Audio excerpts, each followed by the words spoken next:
हाय guides, आप सभी लोगों का बीएस एजुकेशन हिंदी साहित्य में स्वागत है। इसके पहले हम लोग व्याकरण के अंतर्गत व्याकरण किसे कहते हैं, व्याकरण के कितने अंग होते हैं और व्याकरण में पहले वर्णमाला को पढ़े थे कि वर्णमाला किसे कहते हैं, वर्णमाला के भेद कितने होते हैं। यहाँ तक हम लोग पढ़ चुके थे। आज से हम लोग इसे जानेंगे कि वर्णमाला के कितने भेद होते हैं। इसे अगले वीडियो में भी पढ़ाया गया था कि वर्णमाला के कितने भेद होते हैं। तो वर्णमाला के कितने भेद होते हैं? वर्णमाला के दो भेद होते हैं। कितने भेद होते हैं? वर्णमाला के दो भेद होते हैं। कितने भेद होते हैं? दो भेद होते हैं। पहला होता है स्वर, पहला स्वर होता है, दूसरा क्या होता है? व्यंजन होता है। इस तरह से अगर आपसे पूछा जाए कि वर्णमाला के कितने भेद होते हैं, तो वर्णमाला के दो भेद होते हैं, पहला स्वर, दूसरा व्यंजन। अब हम लोग जानेंगे कि स्वर किसे कहते हैं। स्वर किसे कहते हैं? तो जिन वर्णों के उच्चारण में किसी अन्य वर्ण की सहायता नहीं लिया जाता उसे हम स्वर कहते हैं। यानी जो वर्ण बोलते हैं उन वर्णों में बोलने में हमें किसी दूसरे वर्ण की सहायता नहीं लेना पड़ता, उसी को हम स्वर कहते हैं। जैसे हम बोल रहे हैं अ, क्या बोल रहे हैं? अ क्या है? एक स्वर है। अ क्या है? एक स्वर है। अ बोलने में किसी अन्य वर्ण की सहायता नहीं लिया जा रहा है।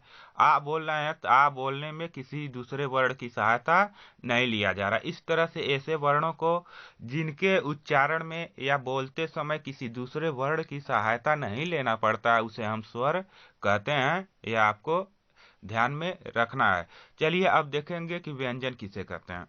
व्यंजन ठीक इसका विपरीत हो जाता है, यानी इसका उल्टा हो जाता है। जिन वर्णों के उच्चारण में स्वर की सहायता लिया जाता है उसे हम व्यंजन कहते हैं। यानी जो वर्ण का उच्चारण करते समय हमें स्वर की सहायता लेना पड़ता है उसे हम व्यंजन शब्द, व्यंजन वर्ण कहते हैं। जैसे क, अगर आप क बोल रहे हैं तो क बोलने के बाद लास्ट में क्या अ आ रहा है, इसे अगर तोड़ना हो तो इसे हम तोड़ेंगे तो क क्या हो जाएगा? आधा क, आधा क को नीचे हलंत लगा देते हैं, ठीक है।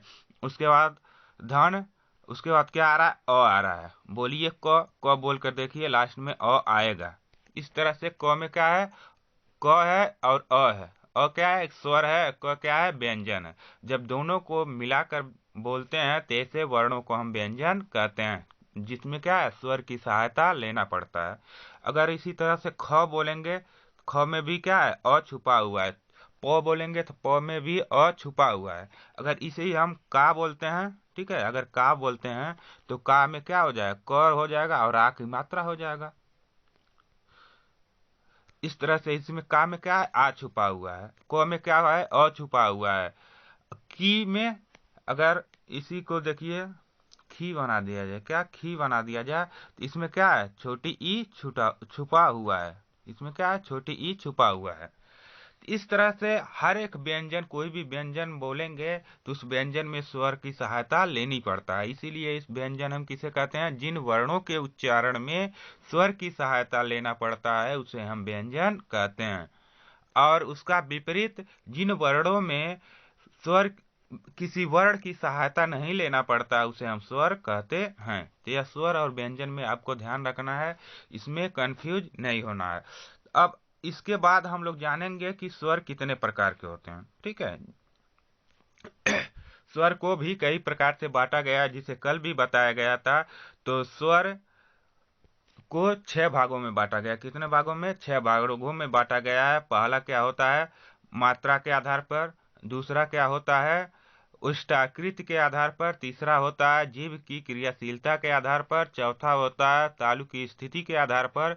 पांचवा होता है आपका जाति के आधार पर। छठवां होता है अनुनासिकता के आधार पर, ठीक है। इस तरह से इसको 1, 2, 3, 4, 5, 6 भागों में बांटा गया। किसको? स्वर को। किसको बांटा गया? स्वर को, ठीक है। तो अब आज हम लोग पढ़ेंगे कि मात्रा के आधार पर कितने स्वर, प्रकार के स्वर होते हैं और मात्रा के आधार पर यह क्या होता है, ठीक है। इसको हम लोग आज देखेंगे। चलिए देखते हैं कि मात्रा के आधार पर स्वर कितने प्रकार के होते हैं। इसके पहले हम लोग थोड़ा पढ़ लेते हैं कि, चलिए देखते हैं मात्रा के आधार पर स्वर कितने प्रकार के होते हैं।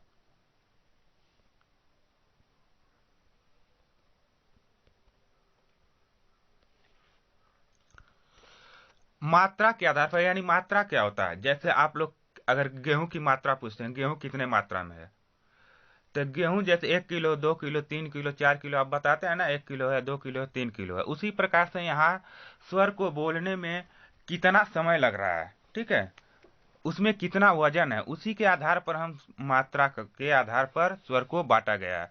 कि देखिए, पहला होता है हस्व स्वर। मात्रा के आधार पर स्वर को कितने भागों में बांटा गया? 3 भागों में। कितने? 3 भागों में। पहला होता है हस्व स्वर, दूसरा होता है दीर्घ स्वर, तीसरा होता है प्लुत स्वर। तो मात्रा के आधार पर स्वर को कितने भागों में बांटा गया है? 3 भागों में बांटा गया। पहला हस्व स्वर, दूसरा दीर्घ स्वर, तीसरा प्लुत स्वर।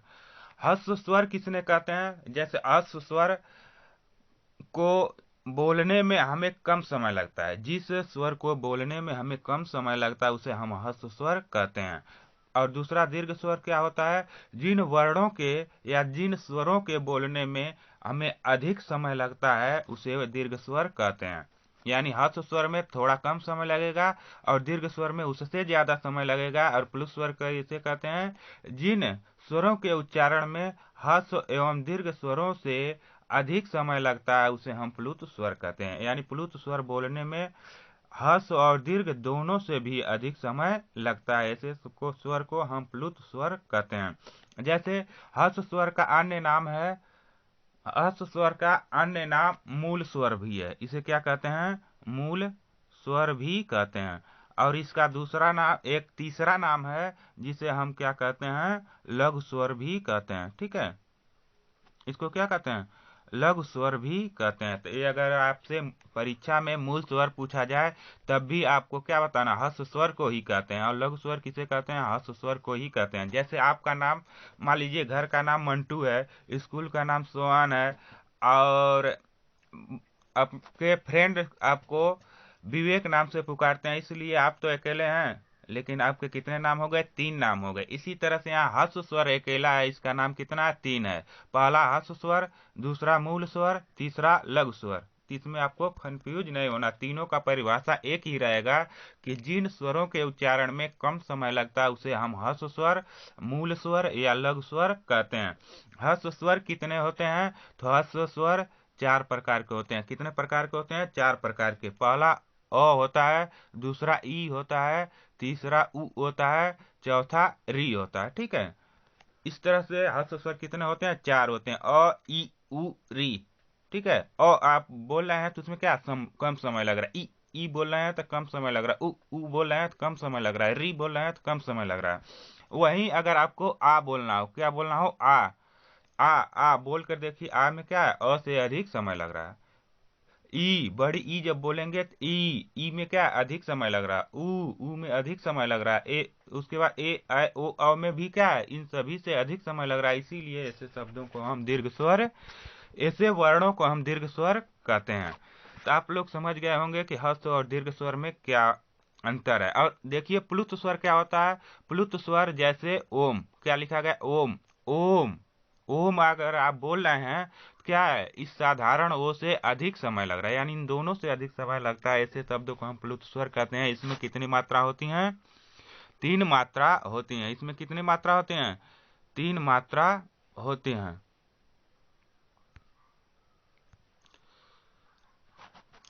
इस तरह से हस्व स्वर, दीर्घ स्वर और प्लुत स्वर में क्या अंतर होता है आपको अच्छे तरह से समझ में आ गया होगा। अब चलिए देखते हैं कि इसकी मात्रा को कैसे पहचानते हैं, कैसे गिनते हैं। जब आप आगे चलकर छंद पढ़ेंगे उस समय यह बहुत ही आवश्यक होता है, इसका ज्ञान, कि आप लोगों को वर्णों को किस प्रकार से गिनना है। अगर आपको इसका ज्ञान नहीं है तो आप आगे चलकर आपको छंद पढ़ने में बहुत ही दिक्कत होगा। इसलिए इसको मात्रा की कैसे गिना जाता है इसे जानना बहुत ही आवश्यक होता है। देखिए, अगर हम लिख रहे हैं कमल, क्या लिखे हैं? क म ल। ठीक है, अगर आपसे पूछा जाए कि कमल में कितनी मात्रा है, बताइए कमल में कितनी मात्रा है, यानी क में कितनी मात्रा है। तो आप क देख रहे हैं तो क क्या रहा है? क धन अ, ठीक है।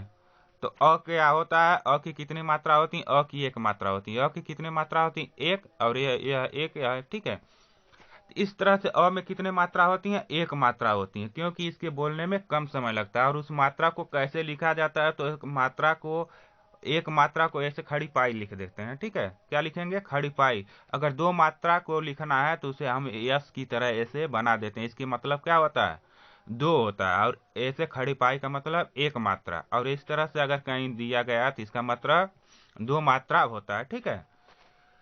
तो देखिए, अ में कितनी मात्रा, एक मात्रा, ई में कितनी मात्रा, एक मात्रा, उ में कितनी मात्रा, एक मात्रा, री में कितनी मात्रा, एक मात्रा, क्योंकि इसके बोलने में कम समय लग रहा है। उसी के बाद अगर आ को देखा दिया जाए तो आ को बोलने में कितना समय लगता है, अ से अधिक समय लगता है।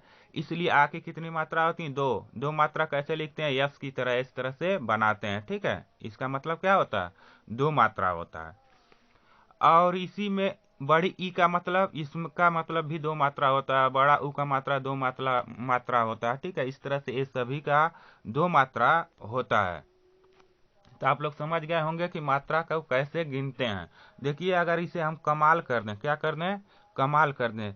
क में कितना मात्रा, एक मात्रा है। माँ में कितना मात्रा है, इसका दो मात्रा। माँ में कितना मात्रा है, दो मात्रा। देखिए, क की मात्रा को हम ऐसे लिखते हैं, वन लिखेंगे, खड़ी पाई लिखेंगे, उसके बाद माँ में दो मात्रा है तो इसमें हम ऐसे लिख देंगे, यस की तरह बना देते हैं। और लव में कितने मात्रा, एक मात्रा है तो इसे हम खड़ी पाई दे देंगे, ठीक है। अब काउंट कर लीजिए कितने मात्रा है, एक मात्रा, दो, एक तीन मात्रा, एक चार मात्रा है। तो इसलिए कमाल में कितने मात्रा हो गए, चार मात्रा हो गए। इस तरह से आप मात्रा को गिन सकते हैं आराम से, ठीक है। यह मात्रा अगर गिनने आपको आ रहा है तो आपको छंद पढ़ने में कोई दिक्कत नहीं होगा। इसलिए से यह बेसिक नॉलेज होना बहुत ही आवश्यक होता है। अब मैं उम्मीद करता हूं कि आप लोगों को बहुत अच्छे तरह से समझ में आ गया होगा कि मात्रा के आधार पर स्वर कितने प्रकार के होते हैं। तो मात्रा के आधार पर स्वर तीन प्रकार के होते हैं। कितने प्रकार के, तीन प्रकार के होते हैं। पहला ह्रस्व स्वर, दूसरा दीर्घ स्वर, तीसरा प्लुत स्वर। ह्रस्व स्वर कितने होते हैं, तो आपको बताना है, चार होते हैं। ह्रस्व स्वर कितने होते हैं, चार होते हैं। दीर्घ स्वर कितने होते हैं, एक, दो, तीन, चार, पाँच, छः, सात। दीर्घ स्वर कितने होते हैं, सात। आपको बताना है, सात होते हैं, ठीक है। तो आपको जब छंद पढ़ेंगे सिर्फ इन्हीं दो मात्राओं का आवश्यकता पड़ता है, ह्रस्व स्वर और दीर्घ स्वर, ठीक है। और दीर्घ स्वर का अन्य नाम है, इसे गुरु स्वर भी कहते हैं। क्या कहते हैं, गुरु स्वर भी कहते हैं। और इसका एक अन्य नाम है संधि स्वर। क्या कहते हैं, संधि स्वर भी कहा जाता है किसको, दीर्घ स्वर संधि को, ठीक है। जिस तरह से ह्रस्व स्वर को मूल स्वर, लघु स्वर कहा जाता है, उसी तरह से दीर्घ स्वर को गुरु स्वर और संधि स्वर भी कहा जाता है। इसका अन्य नाम है, ठीक है। तो आप लोगों को अगर पूछ दिया जाए कि गुरु स्वर कितने होते हैं, तो आपको बताना है, सात होते हैं। संधि स्वर कितने होते हैं, तो सात होते हैं, ठीक है। अगर कहीं कहीं आपसे पूछा जाता है, संयुक्त स्वर पूछा जाए, तो संयुक्त स्वर आपके होते हैं ए, आई, ओ, औ। तो संयुक्त स्वर की संख्या कितनी होती है, चार होती है। यहाँ से ए, आई, ओ, औ, इसे हम क्या कहते हैं, संयुक्त स्वर कहते हैं। तो संयुक्त स्वर कितने होते हैं, चार। दीर्घ स्वर कितने होते हैं, सात। ह्रस्व स्वर कितने होते हैं, चार। आपको यह ध्यान रखना है, ठीक है। तो यहाँ तक आप लोगों को समझ में आ गया होगा। इसके बाद कल के वीडियो में हम लोग इसके आगे पढ़ेंगे, ठीक है। छोटा छोटा ही वीडियो बना रहे हैं जिससे आप लोग बोर न हो और आप लोग अच्छे तरह से समझ सकें। इसके बाद दूसरा जो होता है ओष्ठ आकृति के आधार पर, ठीक है। दूसरा जो स्वर होते हैं ओष्ठ आकृति के आधार पर होते हैं, इसके बारे में हम अगले दिन पढ़ेंगे। चलिए, तब तक के लिए जय हिंद, जय भारत। फिर मिलते हैं अगले वीडियो में। आप लोगों का दिन शुभ हो।